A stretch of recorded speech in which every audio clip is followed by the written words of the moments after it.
Welcome into my first video over here on my 90 Vlogs channel.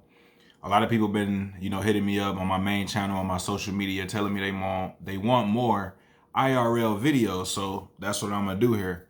So pretty much in today's video, what I'm talking about is, how you become a product of your environment. It's a lot of people out here who's in the streets and they really didn't want to choose that life, but when if like when you in the hood, certain hoods, that's just how it is. You got to roll with the punches, and that's kind of where I was at in my life with everything at that point.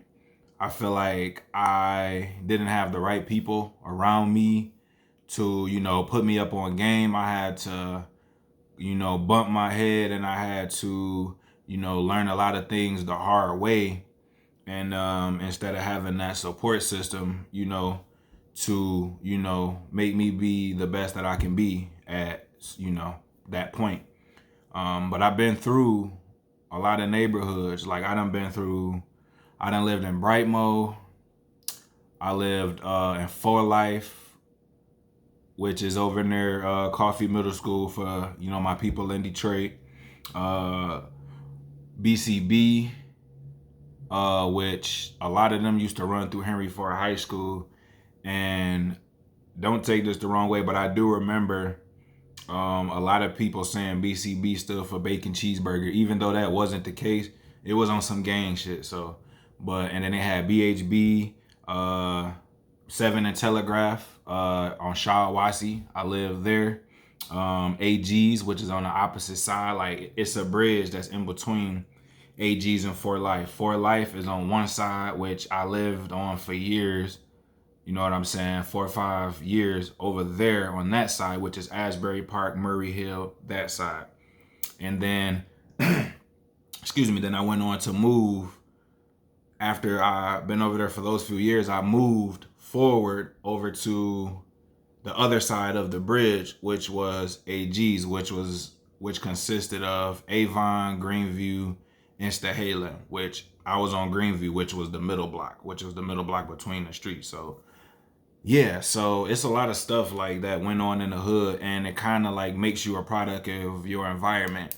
If you come from a neighborhood where all the kids are cool and y'all have fun playing tag and regular kid stuff, compared to being in a neighborhood where you have to literally watch your back, and aside from that, you have to get familiar with the lingo and get familiar with the neighborhood, so you don't end up catching yourself slipping or getting into some stuff that you don't want to get into. And I also was in Mount Clemens, Clinton Township, which is 45 minutes from where I was at. And those cities are right side by side. Romeo Plank, which is a little farther out, 27, 28 miles, something like that. Dark Army, which was over, man, it's like, I'm not gonna lie, like it's a lot of different gangs, man, like, or groups, or whatever it is, but it's a lot. So yeah, so I lived in Brightmoor, 7 Mile and Telegraph. I lived in the AG's neighborhood. I lived in For Life. I lived in BCB, Dark Army. And as far as the east side go, because I'm a west side baby, I've been through the whole east side. Like from 7 and Van Dyke, like all the way down until, like, bro, you don't even understand. Like I done been robbed on the east side because I never was really on the east side. So I had to kind of learn, not the hard way, but the hard way, So it got to a point where, when you go through certain things, you adapt. So you really become a product of your environment. Like you don't want to rob people. You don't want to hurt people. You don't want to, you know what I'm saying, go out here and you literally rob people for, what they working hard for. Like that's how my mindset was. And it's like, bro, I ain't really trying to do that. But, due to the environment that I was in, it kind of sucked me into that lifestyle, to do extra stuff that I wouldn't normally do. And as far as jobs and people, saying, go get a job or whatever the case was, I promise you, where I was at, there were no jobs at that point in time. That's why I was doing what I was doing, to bring in money, whatever the case was. But no, it wasn't no jobs at that point in time. And remind you, I was super young when I first, I went from a neighborhood to where everything was mid. Like it wasn't really no crime, but if it was somebody like snatching a purse or stealing a bag of chips. That was like the extent of anything that went on around there.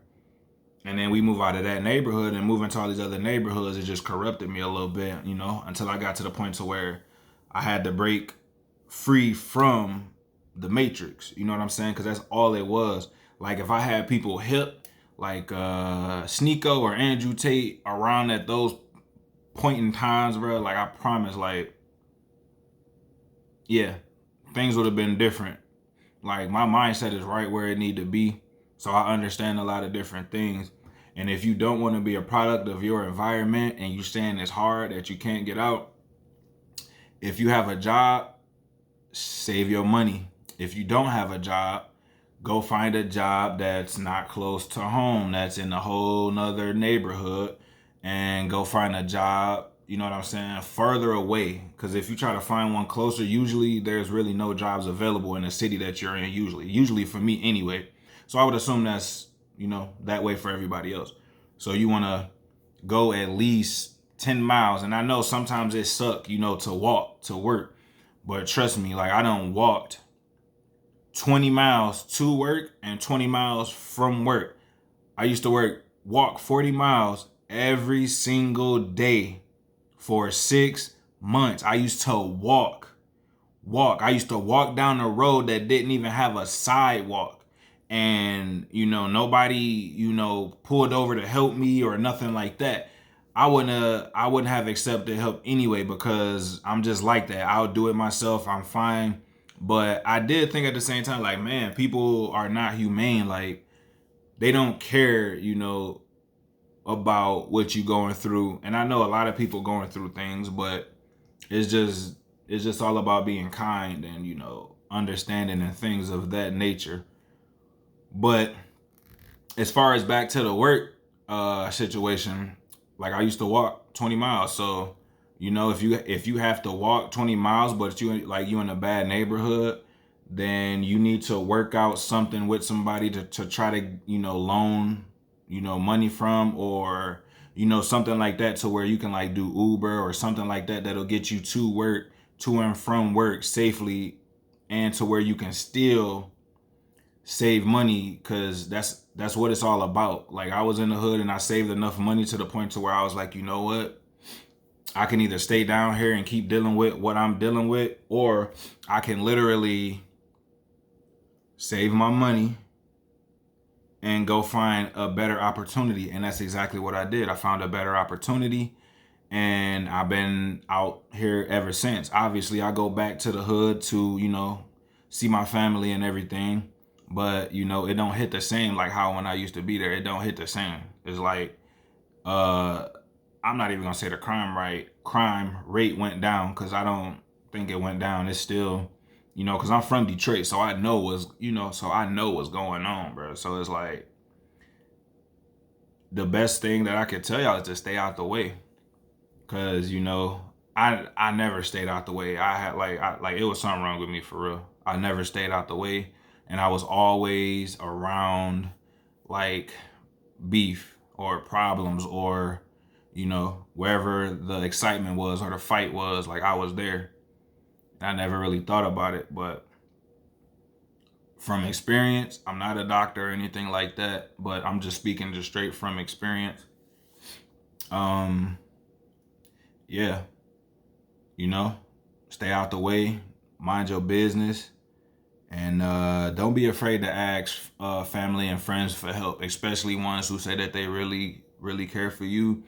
Just don't be on some taking advantage of, if you need to say borrow $50, for the week to get you to and from work so you can get your $400 or $500 paycheck, then a week, then I feel like you should be able to take that 50 and use it and not be like, you know, take advantage like, yeah, I need like 200 and then, you know, never pay it back or anything like that and mess up, you know, potentially a perfectly good relationship. So, if you guys enjoyed this video and if there are any other topics you guys would like me to touch on, it's, you know, I will definitely be talking a lot more about, you know, being woke, and I will definitely talk more about how I feel about certain people and how, you know, I feel about them and the way that they move. So if you enjoyed this video, please be sure to like, subscribe, and share. That's because I care. And you have a good night, or a good morning, or a good midday, depending on where you are in the world. Yeah.